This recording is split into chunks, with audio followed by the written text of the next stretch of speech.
আজকের এই মহতী অঙ্গনে আপনারা যারা ভগবানকে ভালোবেসে ভগবানের গুণগান শ্রবণ করতে যারা এসেছেন, আমরা গতকালকে আমন্ত্রণ করেছি 64 মহন্ত, দ্বাদশ কপাল, অষ্টকবিরাজ, জয় চক্রবর্তী, সরগোস্বামী সহ অনন্তগুড়ি ভক্তগণ আর বৈষ্ণবগণের চরণে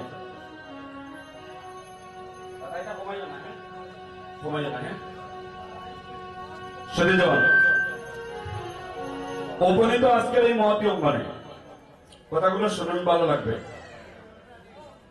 তো আমরা মহন্তগণকে আমন্ত্রণ করেছি, মহাপ্রভুকে আমন্ত্রণ করেছি। আজকের এই অঙ্গনে মহন্তগণ উপনীত, আর মহাপ্রভু উপনীত। কিন্তু সুধীজন, আমরা দেখতে পাচ্ছি না কেন? আমার উপর অর্পণ করা হয়েছে নামযজ্ঞ কীর্তন, নাম মাহাত্ম্য। এটা কোনো পালা নয়, এটা আমার মহাপ্রভুর লীলা, এটা আমার সিলেটের লীলা। সুধীজন, কীর্তনে যাওয়ার পূর্বে আপনাদের সকল ভক্ত বৈষ্ণবের আতুর রাঙ্গাচরণে আমি হলাম সৈনিক শ্রী মনোরঞ্জন দাস, বিয়ানীবাজার হইতে আগত এবং আমার ক্ষুদ্র সম্প্রদায় শ্রী শ্রী মাধব সম্প্রদায়ের পক্ষ হইতে আপনাদের সকল ভক্ত বৈষ্ণবের শ্রীচরণে অদমের শতকোটি দণ্ডবোধ প্রণাম আপনারা কৃপা করে গ্রহণ করুন।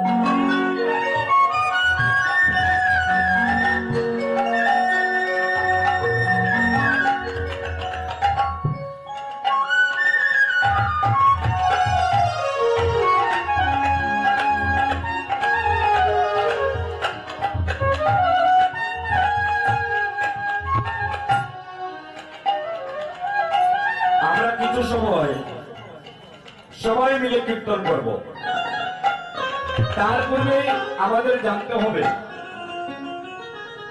এই অঙ্গনে মহাপ্রভু এসেছেন, মহন্তগণ এসেছেন, কিন্তু আমরা দেখতে পাচ্ছি না কেন? লীলায় আছে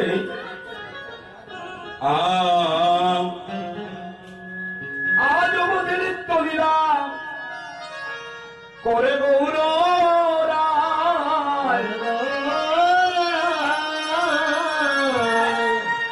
আর কোন মানে সেই লীলা এখনো দেখিবারে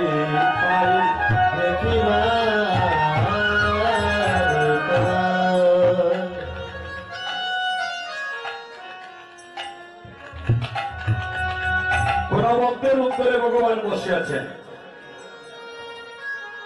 যারা ভগবত গীতা পড়েন, গীতাতে দেখবেন ভগবান অর্জুনকে বিশ্বরূপ দর্শন করবে। ভগবান শ্রীকৃষ্ণ বলেছিলেন, অর্জুন, তুমি আমার বিশ্বরূপ দর্শন করতে হলে তোমার এই নয়নে হবে না। কি নয়ন? তোমার দিব্য নয়ন লাগবে। তাই তো ভগবান দিব্য নয়ন দিয়েছিলেন। সবসময় উঠিয়ে রাখবে। লক্ষ্য করুন, এখানে যাদের নয়নটা প্রস্ফুটিত হয়ে যাবে একমাত্র তারাই দর্শন করতে পারবে কৃষ্ণ দেওয়া।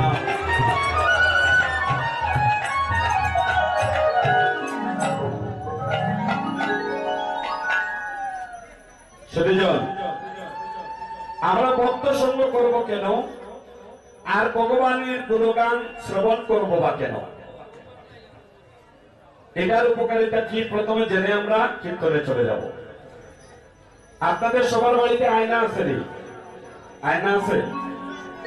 কার কার বাড়িতে আয়না নাই? দিকে হাত উঁচু করেন তো একটু। আয়না ছাড়া চলে না। সবার বাড়িতে আয়না আছে, তাই না? আচ্ছা, আপনারা কথাগুলো বলবেন। আয়নার মধ্যে যদি ময়লা থাকে নিজের অবয়ব চেহারা, অর্থাৎ নিজের চেহারা দেখা যাবে? যাবে? যাবে না। কথাগুলো বলছে একটু গভীরে, একটু চিন্তা করবেন। কীর্তনে আইয়া শাখা সিঁদুরের জন্ম হইলেই কিন্তু কীর্তন হয় না। আর শাখা কিভাবে পড়তে হয়, সিঁদুর কিভাবে পড়তে হয়, এটা বললে কীর্তন হয় না। কীর্তন বস্তুটা আমি অল্প সময়ের মধ্যে আপনাদের কাছে উপস্থাপন করে তারপরে আমি কীর্তনে চলে যাব। আচ্ছা, যারা দাঁড়িয়ে আছেন যদি কষ্ট না হয়, জায়গা তো অনেক আছে, আপনারা বসতেও পারেন। আমি বলবো না যে বসুন, তবে আপনারা চাইলে বসতেও পারেন। আচ্ছা, আপনাদের সবার বাড়িতে আয়না আছে, ঠিক না? আয়নাতে ময়লা থাকলে, আবর্জনা থাকলে বদন দেখা যায় না। আমাদের চিত্তস্বরূপে একটা দর্পণ আছে বা আয়না আছে আমাদের প্রত্যেকের কাছে। এই আয়নাতে যদি ময়লা থাকে তাহলে গৌর মূর্তি দর্শন করা যায় না। বুঝতে পেরেছেন? শাস্ত্রে বললেন চিত্ত দর্পণ মার্জনম। হরে কৃষ্ণ। ভগবানের গুণগানের সবচেয়ে বেশি উপকার যা হয় তা হচ্ছে ভগবানের গুণগানে আর ভক্ত সঙ্গ করলে যে উপকারটা সর্বপ্রথম হয়, আপনার চিত্ত স্বরূপ দর্পণটা পরিষ্কার হয়ে যায়। আর যখন চিত্ত স্বরূপ দর্পণ পরিষ্কার হয়ে যাবে তখন আপনার হৃদ মন্দিরে চিত্ত স্বরূপ দর্পণের মধ্যে আপনি গৌর মূর্তিখানা দর্শন করতে পারবেন।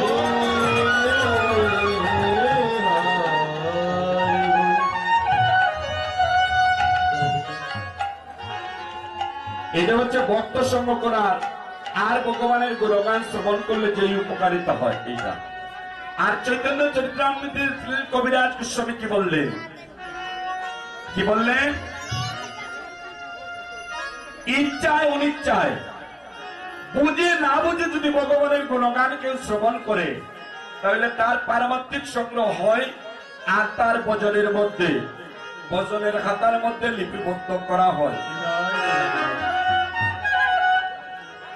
কতগুলা কথা বললাম। এরপরের উপকারিতা কি? যারা ভক্ত সঙ্গ করে, যারা ভগবানের গুণগান শ্রবণ করে, মনে রাখবেন আপনাদের বাড়ি গাড়ি হবে না, আপনার টাকা পয়সাও হবে না, আর বিশ্ববিদ্যালয়ের বড় বড় ডিগ্রিও আপনার হবে না। তাহলে কি হবে? বললেন ভগবানের গুণগান আর ভক্ত সঙ্গ করলে বাড়ি গাড়ি হবে না, টাকা পয়সা হবে না, বিশ্ববিদ্যালয়ে বড় বড় ডিগ্রি আপনার হবে না, তবে ও মানুষ হইতে আমি মানুষ হইতে পারবো।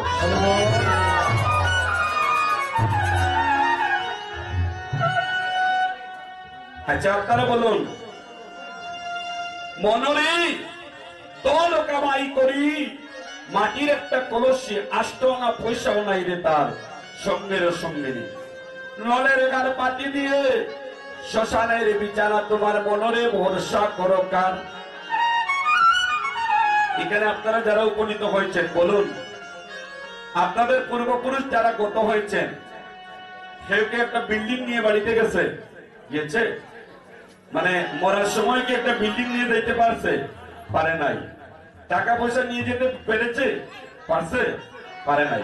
তাহলে আপনিও চিন্তা করুন, একটা টাকা আপনার সঙ্গে করে নিয়ে যেতে পারবেন না। একমাত্র আজকে বসে যা পারমাত্মিক সংগ্রহ করে নিয়ে যাবেন একমাত্র তাই সঙ্গে যাবেন।